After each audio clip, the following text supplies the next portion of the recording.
الحمدللہ رب العالمین والصلاة والسلام علی سید الانبیاء والمرسلین وآلہ الطیبین الطاہرین ومن والاه. بسم اللہ الرحمن الرحیم. السلام علیکم ورحمۃ اللہ وبرکاتہ. وعلیکم السلام ورحمۃ اللہ وبرکاتہ. ناظرین کرام، جیسا کہ آپ جانتے ہیں کہ میں بین المذاہب ہم آہنگی پر کام کرتا ہوں. ملک پاکستان کے اندر موجود مختلف مسالک اور مذاہب کے جو علماء اور اسکالرز ہیں ان سے ہم ملاقات کرتے ہیں، اور ملک پاکستان کے اندر جو مختلف فرقے موجود ہیں اور ان کے درمیان میں جو اختلافات ہیں ان کو کس طرح سے سمجھا جائے، ان فرق کو اور دوری کو کس طرح سے کم کیا جائے.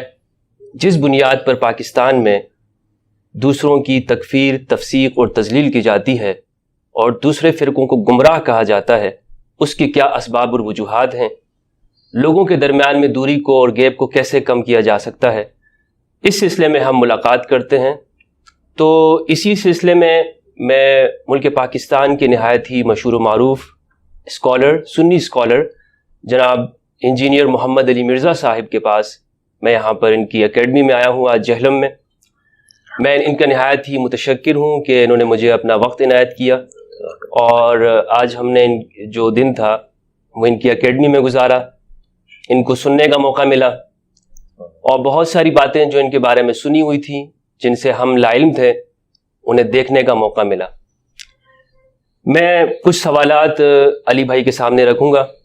میں یہ چاہوں گا کہ سب سے پہلے تو میں ان سے ان کا تعارف بھی لوں گا، اگرچہ مجھے اور بلکہ پورے پاکستان ان کا تعارف جانتا ہے، لیکن کچھ باتیں ایسی ہیں کہ جو سوالات ہیں میرے ذہن میں وہ میں ان کے سامنے رکھنا چاہتا ہوں. تو سب سے پہلے ہم آغاز کرتے ہیں علی بھائی آپ سے. جزاک اللہ خیرا. لا حول ولا قوة الا باللہ. اللہم صلی علی محمد وعلی آل محمد.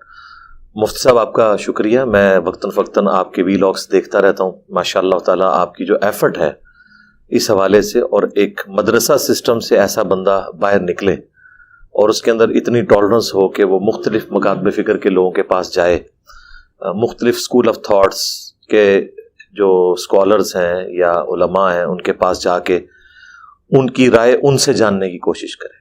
ہمارا سب سے بڑا المیہ یہ ہے کہ ہم لوگ کسی شخص کے بارے میں جو رائے قائم کرتے ہیں نا، وہ دوسرے جو اس کا مخالف ہے اس سے سن کے کرتے ہیں. سب سے بہتر چیز یہ ہے کہ جو بندہ دنیا میں زندہ موجود ہے اس سے مل لیں اور اس سے اس کی رائے معلوم کر لیں، تاکہ آؤٹ آف کانٹیکسٹ جو اس کے بارے میں چیزیں مشہور کی ہوئی ہیں وہ خود کلیریفائی کرتے اس کو.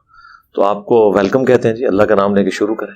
اچھا، اسی سے میں ایک سوال کر رہا ہوں. سوالات تو باقاعدہ ہم آغاز کریں گے، لیکن جو بات آپ نے کہی ہے کہ یہ جو ہونا یہ چاہیے کہ اسی شخص سے جا کے پوچھا جائے، لیکن ہمارے ہاں جو مفتی حضرات ہیں وہ فتویٰ دینے سے پہلے کوئی ان کے پاس آتا ہے تو لکھ کے دے دیتا ہے کہ جناب میں نے فلاں کے بارے میں یہ سنا، فلاں شخص یہ کہہ رہا تھا، انجینئر علی مرزا یہ کہہ رہا ہے، تو وہ وہیں سے فتویٰ دے دیتا ہے. جی اسی طرح اس کا کام کیا یہ نہیں تھا البینۃ علی المدعی والیمین علی من انکر، کہ وہ آپ سے پوچھے کہ آپ کا یہ عقیدہ ہے بھی یا نہیں، کیا آپ نے یہ بات کہی ہے کہ نہیں کہی. ایسا کیوں ہے؟ ایسا اس وجہ سے ہے کہ ان کی تربیت یہ ہے کہ چونکہ آپ کو پتہ ہے، آپ تو چونکہ ایک فقہ حنفی سے بلٹ اپ آپ کا ہوا ہے، دیوبند اور بریلی دونوں کے پاس. فقہ میں اس طرح کے فرضی مسائل رکھ کے ان کے سلوشنز تلاش کیے جاتے ہیں. انہوں نے اس کو میتھمیٹیکل ایک فارمولا اور نومیریکل مانا ہوا ہے. حالانکہ سنن دارمی کا مقدمہ پڑھے، صحابہ کرام اس چیز کو عیب سمجھتے تھے کہ کوئی چیز واقعہ نہیں ہوئی ہے اور لوگ سپوز کر کے اسے پوچھیں. یہ لوگ اپنے آپ کو اس طرح بچا لیتے ہیں، یہ کہتے ہیں کہ جی اگر وہ یوں کہتا ہے، اب وہ کہتے ہیں ہماری تو ذمہ داری نہیں، ہم نے جب کہہ دیا کہ اگر کہتا ہے، اگر نہیں کہتا ہوگا تو نہیں ہوگا. ان کو پتہ ہی نہیں کتنا خطرناک کھیل وہ کھیل رہے ہیں کہ اس کی لائف ونریبل کر رہے ہیں. یہ عجم کے علماء کو تو آپ چھوڑ دیں، عرب کے علماء انہوں نے بھی، شیخ صالح فوزان کا آپ نے نام سنا ہوگا، ان کی ویڈیو موجود ہے، آڈیو ریکارڈنگ کے ساتھ ہے سامنے، ویڈیو میں انہوں نے کچھ اور رکھا ہے. ان سے ایک بندہ سوال کرتا ہے کہ ایک انٹرنیشنل لیول کا اسکالر ہے اور ان کا اشارہ تھا ڈاکٹر ذاکر نائک کی طرف، اور وہ یہ کہتا ہے کہ اللہ تعالیٰ ہر چیز پر قادر نہیں ہے، تو اس کے بارے میں آپ کیا فتویٰ دیں گے؟ اچھا، اور وہ ساتھ یہ بول رہے ہیں کہ وہ کئی دنیا کے ملکوں میں اسلام کی تبلیغ کر رہا ہے. تو اتنا بڑا مفتی سعودیہ کا، اس کا یہ سوال کرنا کیا نہیں بنتا تھا کہ جو بندہ اتنی دنیا کے مسلمانوں میں اسلام کی تبلیغ کر رہا ہے وہ یہ کہہ رہا ہے کہ اللہ تعالیٰ ہر چیز پر قادر نہیں ہے، اس نے ٹھڑک سے فتویٰ دیا کافر ہے وہ، اور پھر اس نے آیت پڑھی ان اللہ علی کل شیء قدیر. اور یار یہ آیت تو ہمارے بچوں کو بھی آتی ہے، تو ڈاکٹر ذاکر نائک کو نہیں آتی؟ اصل بات کیا تھی؟ ڈاکٹر ذاکر نائک سے کسی غیر مسلم نے سوال کیا تھا، اور وہ آپ کو پتا ہے محال اور مقدور کی جو بحثیں ہیں کہ کیا اللہ تبارک و تعالیٰ ایسا پتھر بنا سکتا ہے جسے خود نہ اٹھا سکے؟ اگر آپ کہتے ہیں کہ ہاں ایسا بنا سکتا ہے تو پھر خود اٹھانے کی قدرت کی نفی آ جائے گی، اور اگر آپ کہیں کہ نہیں بنا سکتا تو پھر بنانے کی نفی آ جائے گی. تو اس طرح کے سوالات کے اوپر انہوں نے بحث کی تھی کہ اس طرح تو ہم کئی ایک چیزیں گنوا سکتے ہیں جو آپ اللہ تعالیٰ کی قدرت میں داخل نہیں کر سکتے کہ وہ اللہ نہیں کر سکتا. مراد یہ نہیں کہ کمپیٹنسی نہیں، مراد یہ کہ اس کی قدرت میں داخل ہی نہیں. وہ محال اور مقدور کی بحث کر رہے تھے، جیسے اپنی مثل پیدا کرنا. جی ہاں وہ آپ کو تو پتہ ہے علماء کے. لیکن آپ مجھے بتائیں کہ ایک بندہ جو اتنے بڑے لیول کا اسکالر ہے اور وہ دوسرے بندے کے بارے میں جس کے بارے میں سوال کرنے والا کہہ رہا ہے وہ انٹرنیشنل اسکالر ہے، اس نے ڈائریکٹ رائے قائم کر لی اور کہا جی کافر، بات ہی ختم کر کے رکھ دی. کتنا بڑا ظلم ہے. یعنی اگر آپ یہ حرکت کریں گے، یہی یہاں پہ بھی علماء کرتے ہیں. وہ یہ کہتے ہیں کہ ہم اللہ کو حضور اپنے آپ کو اس طرح جسٹیفائی کر لیں گے کہ اللہ تبارک و تعالیٰ سے ہم کہیں گے کہ ہم نے تو جنرل فتویٰ دیا تھا، بائی نیم تو نہیں دیا تھا نا.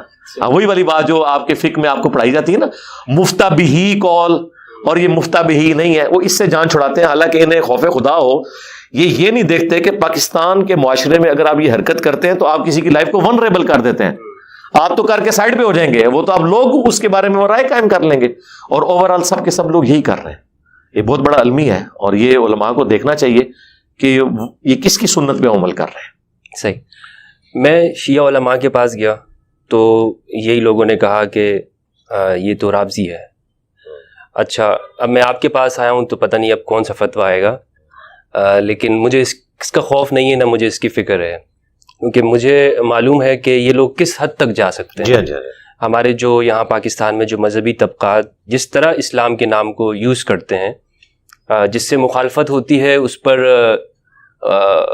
جس طرح فتویٰ لگاتے ہیں، اور جیسے ابھی آپ کے بارے میں جو سوشل میڈیا پہ چل رہا تھا کہ جی ان پہ FIR وغیرہ کا، تو یہ اتنے ایکسٹریم میں ہمارے ہاں جو مذہبی لوگ ہیں یہ کیوں جا رہے ہیں؟ یعنی ان کو کیا یہ ساری باتیں ان کے سامنے نہیں ہیں کہ رسول اللہ صلی اللہ علیہ وآلہ وسلم نے غیر مسلموں کے ساتھ کیا معاملات برتے، دوسرے لوگوں کے ساتھ آپ نے کیا عہود کیے، میثاق کیا کیے، یہ ساری باتیں یہ کیا مطلب صرف اپنے لوگوں کے لیے انہوں نے رکھی ہوئی ہیں اخلاق کی؟